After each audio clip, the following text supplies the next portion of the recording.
Close your eyes for a moment and imagine a world where schools never existed. There are no classrooms, no teachers, no books, no exams, and no report cards. Every child learns only what their parents know. A farmer teaches farming, a hunter teaches hunting, and a blacksmith teaches blacksmithing. Knowledge never travels beyond the family. Now ask yourself, could a civilization like that ever build skyscrapers, send satellites into space, or invent the internet? Thousands of years ago, this was exactly how humans learned. Children didn't sit in classrooms because there were no schools. They watched the adults around them, copied their skills, and learned through experience. For small tribes, this system worked perfectly. But as villages became cities and civilizations grew larger, knowledge became too vast for one family to pass on alone. Writing was invented, mathematics became more advanced, and trade connected distant lands. Humanity realized that if knowledge disappeared with one generation, civilization itself would stop moving forward. The earliest schools were not built for everyone. In ancient civilizations like Egypt and Mesopotamia, they mainly trained scribes, priests, and government officials. Reading and writing were considered powerful skills because they helped kingdoms collect taxes, keep records, and govern large populations.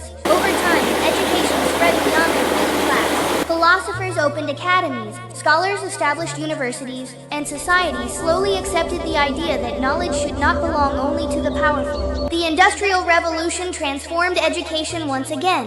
Factories needed skilled workers, governments needed educated citizens, and growing nations needed people who could read, write, and solve problems. Schools became organized institutions with classrooms, timetables, subjects, and examinations. For the first time in history, millions of children around the world began learning together under the same system. Today, schools do far more than teach mathematics, science, or language. They teach discipline, cooperation, communication, and the ability to think beyond personal experience. At the same time, many people continue to debate whether modern education prepares students for real life or simply prepares them to pass examinations. It is a question every generation asks, and the answer continues to evolve. Perhaps the greatest purpose of education was never to fill the human mind with facts. It was to ensure that every generation begins its journey from where the previous one ended, instead of starting from the beginning again. That simple idea has allowed humanity to progress faster than any other species on Earth. So maybe the real question isn't, who created the first school?